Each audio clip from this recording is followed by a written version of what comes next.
He announced it in front of everyone, like the words were a performance. "She's running the event now?" Laughter rippled across the table, and I felt my stomach flip. I gripped my clutch until my knuckles hurt, trying to remind myself I could breathe through this humiliation. I nodded politely. Yes, even though my heart was hammering. I told myself calm was my shield, even if it felt like a lie. Around me, colleagues whispered, leaned toward each other, and I realized the laughter wasn't just mockery. It was curiosity at my expense. Anya leaned close and whispered, "Are you okay?" I smiled faintly, saying, "Yeah," even though my chest felt tight. Sympathy wasn't what I wanted. I wanted control, and pretending I wasn't hurt bought me a little. He kept staring at me like he expected me to crack, and for a moment I almost did, but then I looked away. Silence became a weapon I didn't know I had, and I watched him flail slightly, trying to regain footing in a social game I hadn't agreed to play. At dinner, he leaned across the table and said, "You're handling this surprisingly well."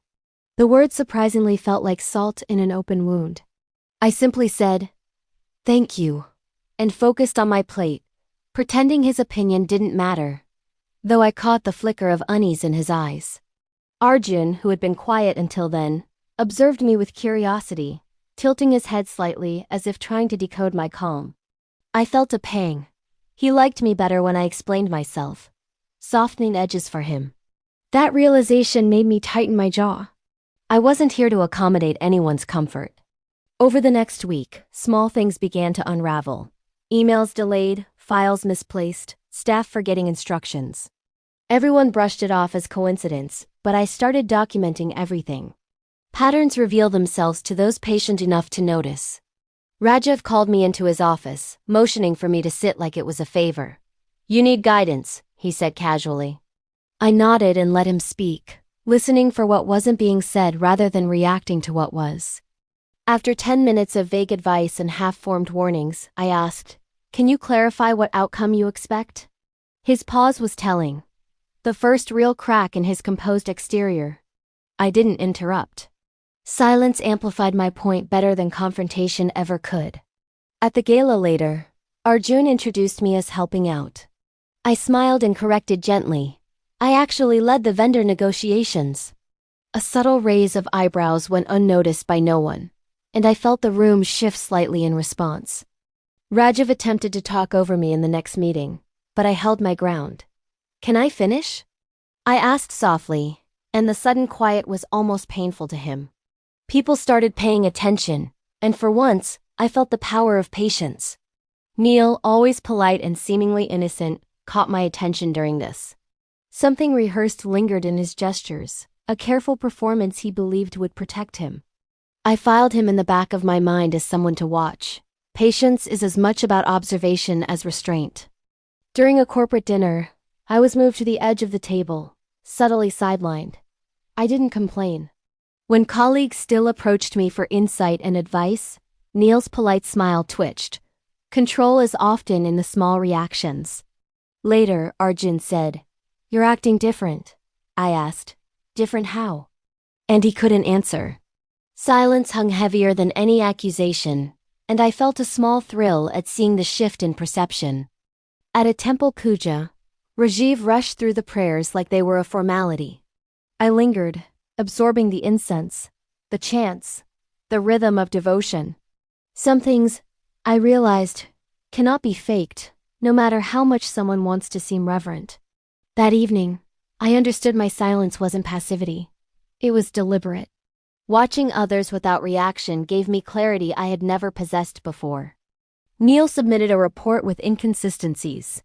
I said, "I think there's a typo here," and let the room watch his flustered expression. That look of shock, barely concealed, told me more than any argument could. Arjun cornered me afterward. "Why did you embarrass him?" he asked quietly. I replied simply, "I corrected the data," and left him to wrestle with that. At a charity fashion show, I observed power quietly. Who dominated conversations? Who waited politely? I stayed quiet, watching, storing every detail like mental currency. Rajiv raised his voice in a board meeting, but I waited until he finished. Then I calmly asked, Could you show the numbers? He couldn't, and I didn't need to say another word. Neil tried taking credit for someone else's idea. I asked him to explain it thoroughly. He stumbled, and the room noticed without me ever having to highlight it. People started calling me sweet, like it was a weakness. I let them misjudge me. Underestimation, I realized, is armor. At a wedding, Rajiv praised me with a smile that didn't reach his eyes. I returned the compliment, pointing out his charity work in passing. Tension hung in the room, unnoticed by almost everyone. When an event coordinator panicked, I helped quietly. Later, that act lingered in people's memory far longer than any speech or statement I could have made. Neil grew bolder, testing what he thought was my weakness. I let him. Confidence without integrity always collapses eventually. Arjun tried to provoke jealousy subtly during a temple visit, waiting for a reaction. I focused on the prayer, noticing how his face flickered with frustration. Rumors began circulating. I said nothing publicly. Private clarifications and silent observation let truth do the work. Neil asked for an alliance. I asked, "What do you really stand for?" He laughed awkwardly and changed the subject. Observation, I reminded myself, is sharper than confrontation. Arjun hinted at doubts about my loyalty during dinner. I corrected timelines calmly, watching his embarrassment deepen in real time. The shift was subtle, but I could feel it. At a Diwali gala, I maneuvered conversations and attention without announcing anything. Influence quietly moved, unnoticed by those not paying attention. Rajiv challenged me publicly again. I asked for documentation. He didn't have it. Neil's lies began piling up, unnoticed until they didn't work. I didn't need to point them out. Conversations shifted when he entered the room. People listened politely but waited for me to react. I noticed and let them stew in the tension they created themselves. Arjun grew quieter, unsure how to handle me. "You don't tell me things anymore," he muttered one night. I replied, "You don't ask without judging," and the moment stretched uncomfortably between us. At another puja, standing barefoot, I realized silence no longer felt heavy. It felt like choice. Rajiv began over-explaining in meetings, glancing nervously for validation. I watched, amused quietly, and let patience speak for me.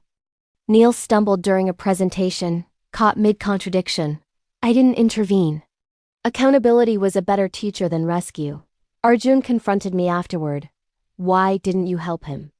I said, "Because it wasn't my mistake," and left him with the silence he hadn't expected.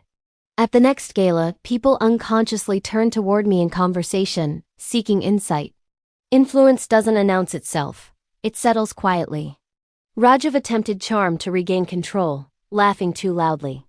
No one laughed with him, and I realized humor is a measure of respect, not entitlement. Later, Arjun said, "You scare people now." I replied, "No, I just stopped cushioning the truth," and he didn't meet my eyes. Someone asked my opinion in a meeting for the first time publicly. I answered with clarity, and the room absorbed it without interruption. He interrupted again, but no one followed. Silence corrected him better than confrontation ever could. At a wedding, a stranger asked my thoughts about a partnership. That moment cemented my quiet authority. Relevance had shifted. Rajiv's small mistakes stacked. Missed deadlines, flawed assumptions, unchecked overconfidence.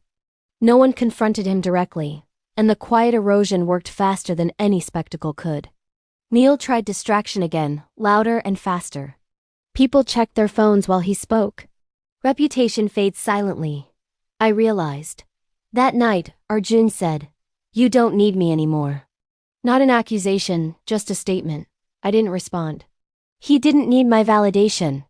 I caught my reflection in a mirror and barely recognized my calm, steady expression. This wasn't performative. It was settled inside me. Rajiv approached cautiously, offering praise that was measured and deliberate. I thanked him, noting the carefulness in his words. Neil lingered at the edges of conversation, confidence shriveling subtly. I realized watching is more powerful than intervening. Arjun asked, "Are we okay?" I said, "I am," leaving the interpretation to him. At a temple visit, I realized anger needs engagement. I had none left for him, and that felt liberating. He faded from relevance without spectacle. A slow but complete retreat. Watching it happen, I understood consequences can be quiet and inevitable. Silence was no longer a tactic. It became my home. It felt natural, even comforting. At an event, someone complimented my composure. I smiled and thought, composure is just healed chaos arranged patiently. He watched me like an unread book. I offered no translations, letting him guess. People came to me without explanation, seeking insight and clarity. Authority had settled quietly around me. He tried one last emotional appeal. I listened politely, but nothing reopened. Some doors don't need to be closed. They just need to remain untouched. I stopped rehearsing what I would say next. Peace exists in the absence of anticipation. At the final gala, I realized winning doesn't always look like a victory. Sometimes it looks like calm, dignity, and a quiet smile, and that is enough.